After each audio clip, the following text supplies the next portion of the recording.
Sahabat setia Gowor yang dikasihi Tuhan, Shalom Aleichem. Hari ini adalah Senin, 7 Desember 2020, peringatan wajib Santo Ambrosius, uskup dan pujangga gereja. Siapakah beliau? Ambrosius lahir di Prancis tahun 340. Keberhasilannya di bidang hukum, ditambah kecakapannya dalam berbahasa Latin dan Yunani, sehingga pada tahun 370, Ambrosius dinobatkan menjadi gubernur di Milano. Ketika uskup Dionysius wafat, Ambrosius sebagai pejabat publik kota Milan diutus untuk menyelesaikan perkara pergantian pimpinan yang ada di sana. Ketika Ambrosius datang, terdengarlah suara anak kecil yang berseru, "Ambrosius uskup!" Dari sana seluruh hadirin yang hadir menyerukan hal yang sama, Ambrosius uskup. Ambrosius memiliki peranan yang luar biasa dalam pertobatan Agustinus putra Santa Monica.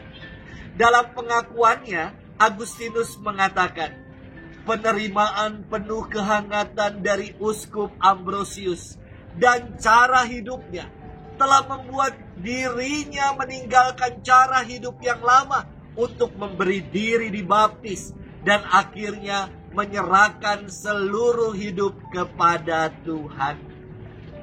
Hal pertama yang ditulis oleh Santo Ambrosius kepada para imam di keuskupannya demikian, cintailah keheningan. Keheningan adalah awal dari iman, sebab dalam keheningan kita belajar menjaga hati dan budi dari jebakan musuh. Hening berarti menjaga lidah dan kata-kata agar tidak keluar segala hal yang membuat diri dan orang lain jatuh dalam dosa. Inspiratif dan sungguh luar biasa apa yang diajarkan oleh Santo Ambrosius.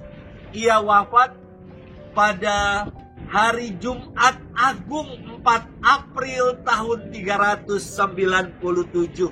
Jenazahnya dimakamkan dalam gereja yang dikenal kini sebagai Gereja Santo Ambrogio di kota Milan.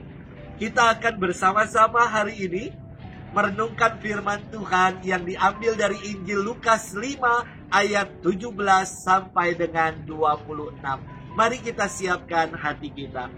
Haleluya, haleluya, haleluya. Lihat Raja kita Tuhan semesta alam. Ia datang membebaskan kita dari belenggu perbudakan. Haleluya, haleluya, haleluya. Tuhan bersamamu dan bersama rohmu. Inilah Injil Yesus Kristus menurut Santo Lukas, dimuliakanlah Tuhan. Pada suatu hari, ketika Yesus sedang mengajar, ada beberapa orang Farisi dan ahli Taurat duduk mendengarkannya. Mereka datang dari semua desa di Galilea dan Yudea dan dari Yerusalem. Kuasa Tuhan menyertai Yesus sehingga ia dapat menyembuhkan orang sakit. Maka datanglah beberapa orang mengusung seorang lumpuh di atas tempat tidur. Mereka berusaha membawa dia masuk dan meletakkan di hadapan Yesus. Tetapi karena orang banyak di situ, mereka tidak dapat membawa masuk. Maka mereka naik ke atas rumah dan membongkar atap rumah itu. Kemudian mereka menurunkan si lumpuh ke tengah-tengah orang banyak tepat di depan Yesus.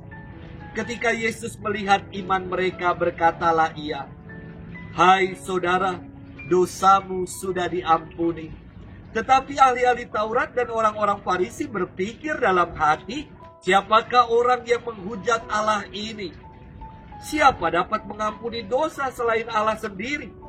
Akan tetapi Yesus mengetahui pikiran mereka.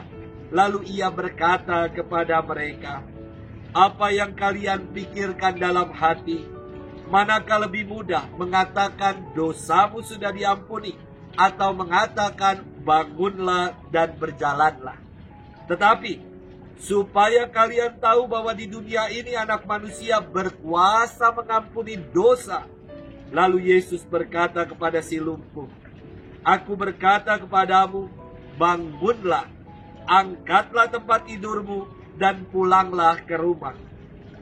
Seketika itu juga bangunlah orang itu di depan mata mereka, lalu mengangkat tempat tidurnya dan pulang ke rumahnya, sambil memuliakan Allah.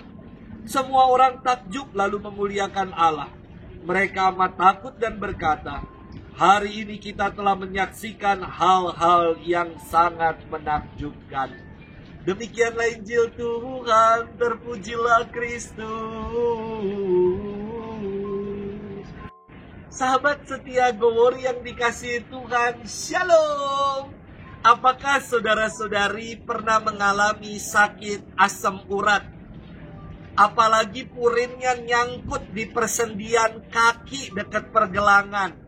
Waduh, rasanya ngilu minta ampun. Saya pernah mengalaminya. Saya kira ketika kaki saya jerep-jerep, ini karena saya kemarin membersihkan PLTA. Mungkin terlalu lama kaki ini berendam di air, jadi sekarang jerem-jerem.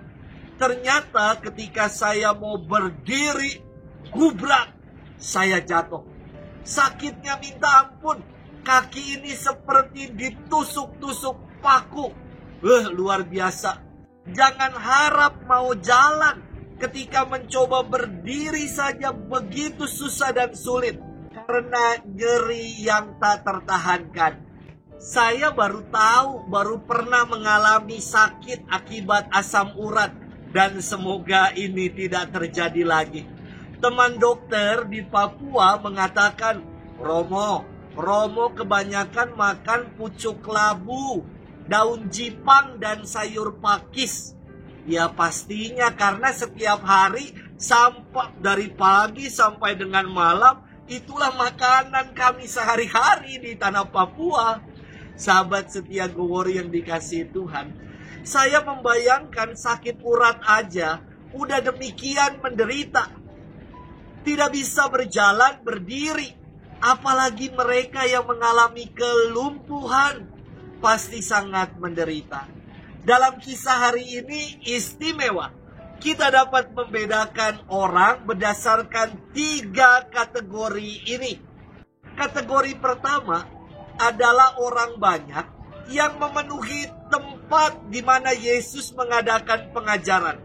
Mereka adalah pribadi-pribadi yang acuh, yang mengabaikan penderitaan orang lain, bahkan menghalang-halangi orang lain untuk mengalami perjumpaan dengan Tuhan. Kategori pertama ini bisa kita lihat jika kita berkendara di jalan, ada mobil ambulans, namun tidak diberi jalan. Nah, orang demikian masuk kategori pertama. Atau di tengah pandemi ini, mereka malah berkerumun, mengabaikan protokol kesehatan, merasa diri kebal corona. Ini juga termasuk orang-orang di kategori pertama. Kategori kedua diwakili oleh para ahli Taurat dan orang-orang Farisi. Mereka adalah pribadi-pribadi munafik yang selalu nyinyir terhadap Yesus dan bersikap oportunis. Kategori kedua ini adalah mereka yang SMS, senang melihat orang lain susah dan susah melihat orang lain senang. Kategori ketiga adalah beberapa orang yang mengusung si lumpuh. Mereka yang berusaha membantu sesama, bahkan berjuang untuk memanusiakan sesamanya. Kategori ini hingga pada pribadi-pribadi yang di tengah pandemi ini berusaha untuk meringankan sesamanya, berbuat baik, berbagi kasih, dan mengindahkan protokol kesehatan. Sahabat setia Gowori yang dikasihi Tuhan, kita masuk kategori yang mana ya? Semoga kita masuk dalam kategori yang ketiga, yang mau menjadi pribadi yang memanusiakan yang lain, meringankan, menolong, membantu, dan berbelas kasih kepada sesama kita. Janganlah kita menjadi pribadi kategori 1 yang abai dan acuh, atau juga kita menjadi kategori yang kedua, yang munafik, yang oportunis, yang suka nyinyir akan orang lain. Mari kita menjadi pribadi-pribadi yang ketiga, macam orang-orang yang membantu si lumpuh, hingga akhirnya kita boleh menjadi perpanjangan tangan Tuhan menyalurkan berkat dalam hidup ini. Tuhan memberkati kita sekalian dalam nama Bapa dan Putra dan Roh Kudus. Amin.